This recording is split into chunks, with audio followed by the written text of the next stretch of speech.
Hello students, welcome back to my channel. This is Sakshi here. So now we have to start a very interesting topic. Actually, it is a first part of our economics and that is statistics. Clear?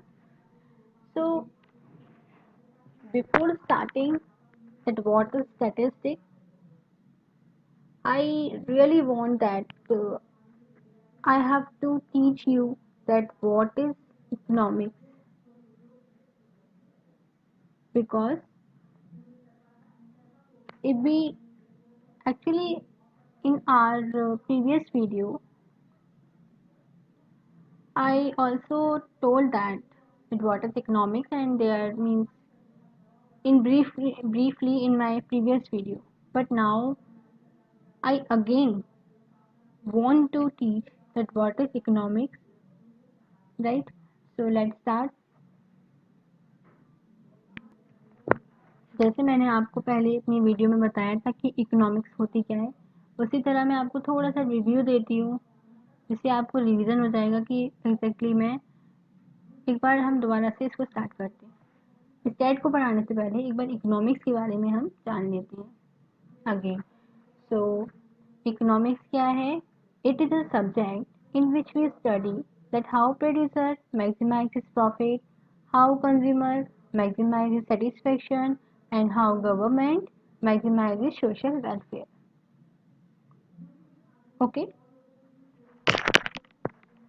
Economics क्या है? एक subject है जिसमें हम ये पढ़ते हैं कि प्रोड्यूसर अपने प्रॉफिट को मैक्सिमाइज कैसे करता है, कंज्यूमर अपने सेटिस्फेक्शन को मैक्सिमाइज कैसे करता है एंड गवर्नमेंट अपने सोशल वेलफेयर को मैक्सिमाइज कैसे करता है, राइट? चलिए अब हम स्टैट की बात करते हैं। देखिए, स्टैटिस्टिक जो है उसकी भी दो सेंस में उसको डिफाइन किया गया है। अब आप बात बोलेंगे साइंस मतलब, देखिए साइंस का यहाँ मतलब ये आ गया कि यहाँ दो साइंस है। जैसे आपको पता है singular and plural, well known that it is in English grammar, there is both, there is singular and plural science. As it is ये स्टैट में भी है। स्टैट को भी इसमें टू पार्ट्स में, हम पार्ट नहीं बोल सकते, एक तरीके से हम इसको साइंस बोल सकते हैं कि हाँ स्टैट को दो साइंस में बताया गया है। अब ये दो साइंस कौन से हैं? एक है सिंगुलर और एक है plural, right? So dear friends, चलिए देखते हैं कि स्टैट को सिंगुलर और प्लूरल में हम कैसे इसको डिफाइन करेंगे, राइट? तो पहले मैं आपको बताती हूँ कि सिंगुलर सेंस में स्टैट का मीन्स क्या है, राइट? सो देखिए मेरे साथ साथ आप भी पढ़ते चलिए। इट इज अ टेक्निक और method relating to collection, organization, presentation, analysis and interpretation of data, right? Singular sense में स्टैट का मीन्स क्या है? ये एक ऐसी टेक्निक है या फिर बोलो ये एक ऐसा मेथड है जो कि collection, organisation, presentation, analyse and interpretation से रिलेट करता है। देखिए जो मैंने आपको ये वर्ड बताया ना, collection, organisation, presentation, analyse and interpretation, जो 5 वर्ड्स है, देखिए इसका भी एक बिल्कुल मतलब अलग से एक चैप्टर है, उसमें और अच्छे से आपको समझ में आएगा। लेकिन अभी हम स्टैट के बारे में पढ़ रहे हैं ना, जैसे मैंने आपको इकोनॉमिक्स में बताया था, मैंने क्या बोला था, हमें कुछ भी अगर उसके अंदर हमें डीप नॉलेज लेनी है तो उससे पहले हमको उस चीज़ के बारे में पता होना चाहिए कि जो हम पढ़ने जा रहे हैं। इसी तरीके से मैं आपको फर्स्ट टाइम बस केवल अभी आपको मैं ये बताना चाहती हूँ कि स्टैट क्या होती है, राइट? तो मैंने आपको सिंगुलर सेंस में तो बता दिया है कि क्या है, ऐसा टेक्निक है, ऐसी मेथड है जो कि collection, organisation, presentation, analyse and interpretation से ये रिलेट करता है। इसके आगे हम डीपली में पढ़ेंगे। Okay, so friends, student science में स्टैट का मीन्स क्या है? ये क्या है? It may be defined as a data, quantitative and qualitative, use for any statistical research. Student science में ये बोलता है कि क्या है ये स्टैट, ये उन डेटा से, वैसे देखिए डेटा के टाइप हैं, हम आगे भी पढ़ेंगे इसको। लेकिन डेटा देखिए वैसे तो 4 टाइप्स के होते हैं, बट यहाँ पे प्रूवन सेंस में इसको 2 टाइप्स के डेटा को मतलब यूज़ किया गया है, एक स्टैटिस्टिकल रिजल्ट्स के लिए, राइट। जो स्टैटिक का जो रिजल्ट निकलता है उसके लिए यहाँ पे प्रूवन सेंस में 2 टाइप के डेटा को यूज़ किया गया है, जो कि है क्वांटिटेटिव एंड क्वालिटेटिव। तो अब आप कंफ्यूज हो जाएंगे, आप ये कहेंगे ये क्वांटिटेटिव और क्वालिटेटिव क्या होता है। तो मैं आपको बताती हूँ क्या होता है। क्वांटिटेटिव का मतलब है क्वांटिटीज, यानी डेटा को क्वांटिटीज में क्लासिफाई करना। When the data are classified according to quantities, that is quantitative data, right.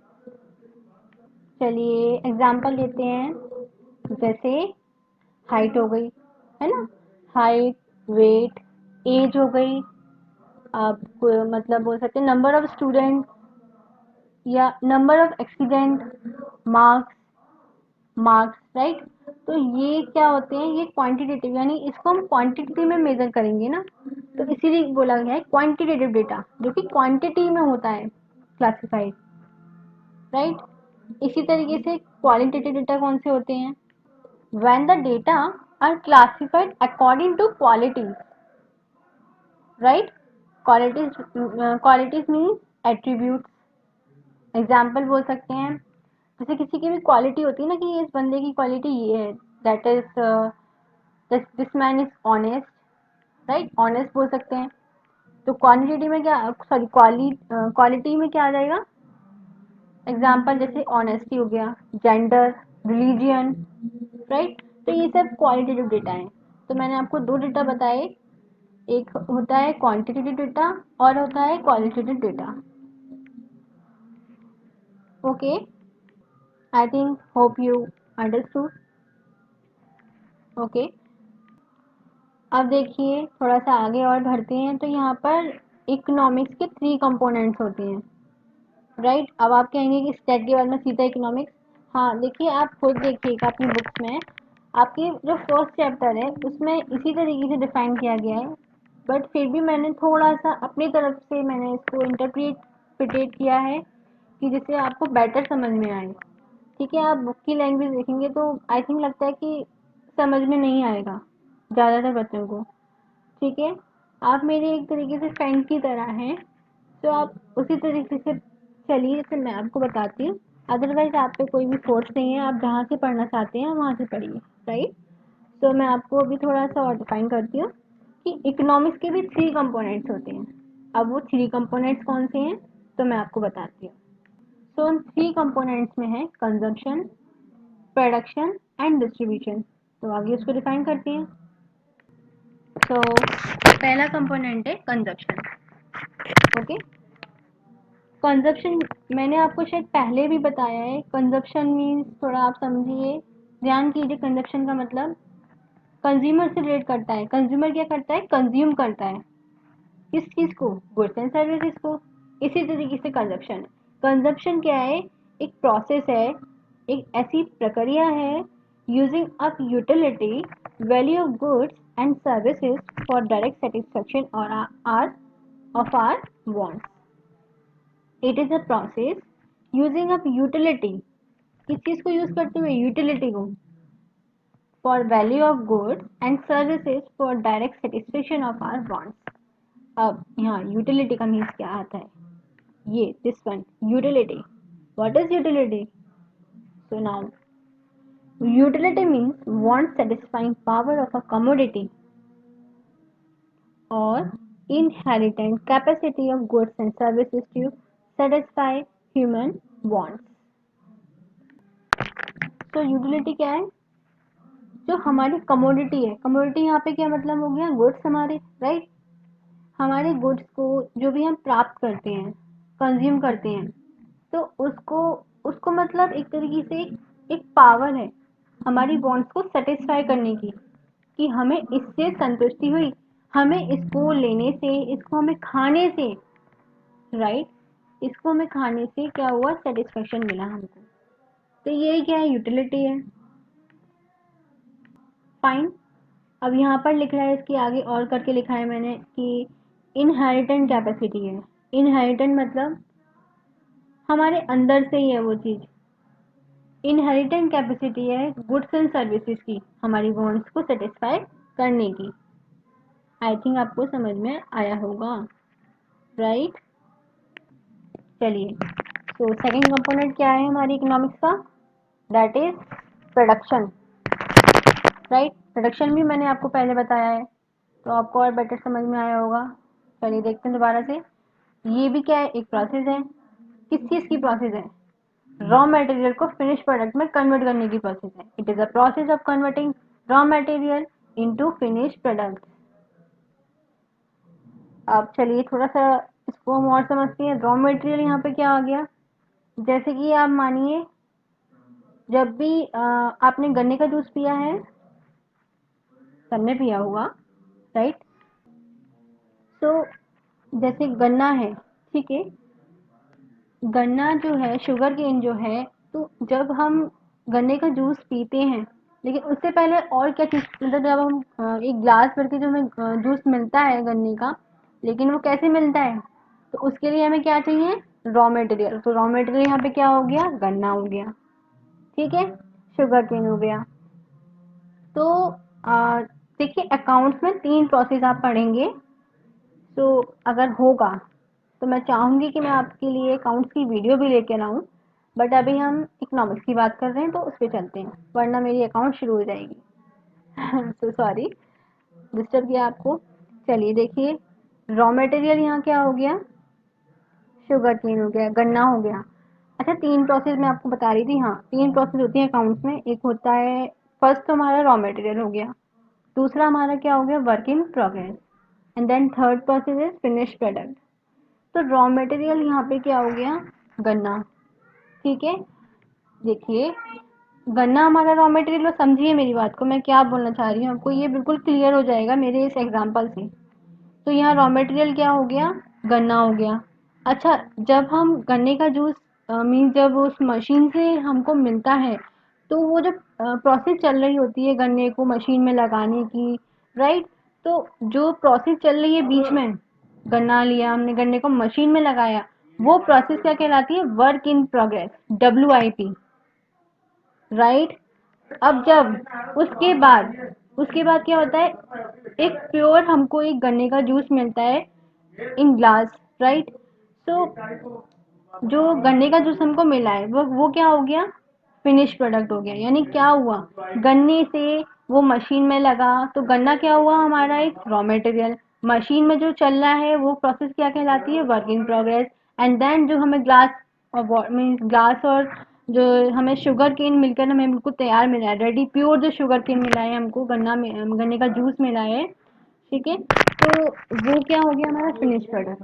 तो समझ में आया आपको, यहाँ रॉ मटेरियल मतलब क्या हुआ, प्रोडक्शन क्या है, ऐसा प्रोसेस है जो कि हमारे रॉ मटेरियल को फिनिश प्रोडक्ट्स में कन्वर्ट करता है। Okay fine friends. तो देखिए थर्ड हमारा कंपोनेंट है डिस्ट्रीब्यूशन। अब यहाँ डिस्ट्रीब्यूशन का मीन्स क्या हुआ, तो देखिए डिस्ट्रीब्यूशन क्या है, एक टाइप से डिस्ट्रीब्यूट करना अमॉन्ग द पर्सन, राइट। तो यहाँ पे इनकम की बात हो रही है, ठीक है। जो हमारी इनकम है उसको डिस्ट्रीब्यूट करना उन वर्कर, उन पर्सन के बीच में जो कि प्रोडक्शन के एजेंट हैं, यानी जो प्रोडक्शन के लिए जो प्रोडक्शन करते हैं, राइट, उनके बीच में इनकम को डिस्ट्रीब्यूट करना, इस प्रोसेस को बोलते हैं distribution process. So that is, तो इसका मीन्स ये पूरा 3 कंपोनेंट मैंने आपको बताए थे। First one is consumption, right, second is production, that is, and then third is distribution. Okay fine। अब आपको समझ में नहीं आया होगा कि एजेंट्स ऑफ प्रोडक्शन मैंने क्या बोला, ठीक है। तो बताती हूँ एजेंट्स ऑफ प्रोडक्शन का मतलब यहाँ क्या हुआ। Who are agents of production, कौन होते हैं, these are the owners of factor of production. अब फैक्टर ऑफ प्रोडक्शन क्या होता है, जैसे कि लेबर हो गया, है ना, लेबर हो गई, लैंड, कैपिटल एंड एंटरप्रेन्योरशिप, ठीक है। तो देखिए लास्ट हम वीडियो के एंडिंग पर आ गए हैं। ओके, तो थोड़ा सा एक मैंने बिल्कुल अलग से कॉन्सेप्ट लिए हैं, कुछ कॉन्सेप्ट हैं जो कि आपको क्लियर होना बहुत ज़रूरी है, बिगिनिंग में आपको क्लियर होना बहुत ज़रूरी है। अगर आप लास्ट में फिर मतलब पहुँचते हैं तो फिर आप पूछेंगे कि अब आपने ये तो बताया नहीं इसका मीन्स क्या होता है। जो छोटी मोटी चीज़ें हैं तो मैं आपको थोड़ा सा मीन्स एक छोटी मोटी चीज़ें ही आपको बताती हूँ। एक माइनर कॉन्सेप्ट है, तो कुछ माइनर कॉन्सेप्ट मैंने लिखे हैं। जैसे ये हो गया कंज्यूमर, मैंने आपको पहले बताया है बट कोई बात नहीं, अगर मैं आपको दोबारा बता दूंगी तो मेरा कुछ नहीं बिगड़ता, आपको और समझ में ही आएगा जो मेरे लिए अच्छा है। ओके, तो कंज्यूमर क्या होता है? जो कंज्यूम करता है गुड्स एंड सर्विसेज को, है ना, अपनी वांट्स को सेटिस्फाई करने के लिए। So a person who consume goods and services for the satisfying of his wants. ठीक है। Then second one is producer. Producer कौन होते हैं? जो मतलब प्रोड्यूस करते हैं गुड्स एंड सर्विसेज को, जो सेल करते हैं गुड्स एंड सर्विसेज को, किसके लिए? मतलब किस चीज के लिए? अपनी इनकम जनरेट करने के लिए, मतलब प्रॉफिट अर्न करने के लिए। ओके, आप देखिए। Then third one, saving. Saving से मतलब, सेविंग का मतलब हो गया कुछ चीज सेव करना। क्या चीज सेव करना? हम जो भी इनकम अर्न करते हैं उसमें से हम कुछ पार्ट तो बचाते ही होंगे ना, ये तो ना कि पूरा पूरा एक्सपेंड कर दें। तो जो कुछ पार्ट हम बचाते हैं वही हमारे क्या है? सेविंग। तो देखिए, ए क्या है? It is a part of income which is not consume, right, means which is save. यानी ये इनकम का पार्ट है जो कि कंज्यूम नहीं कर, मतलब कंज्यूम नहीं होता है, बस केवल सेव होता है। समझ में आया होगा आपको मैं क्या बोल रही हूँ, है ना? तो चलिए, अब एक लास्ट और है, मीन्स इन्वेस्टमेंट। तो इन्वेस्टमेंट का मीन्स क्या हुआ यहाँ पर? It is an expenditure by the producers on the purchase of such assets which help to generate income. Investment का मतलब क्या हुआ? कुछ चीज इन्वेस्ट करना, राइट। तो ये जो पूरी हम बात कर रहे हैं एक टाइप से प्रोड्यूसर के बारे में, तो यहाँ प्रोड्यूसर जो भी खर्चा करता है, किस चीज पे खर्चा करता है? अपनी असेट्स को परचेज करने के लिए। असेट्स क्या हो गई? जैसे मशीन वगैरह परचेज करना, है ना, फर्नीचर परचेज किया उसने, बिल्डिंग परचेज करी, ये सब असेट्स में आता है। ये भी आप अकाउंट में पढ़ेंगे। ठीक है, ये आपने पढ़ा होगा। ओके, अकाउंट्स में किस चीज के लिए? अपनी इनकम को जनरेट करने के लिए।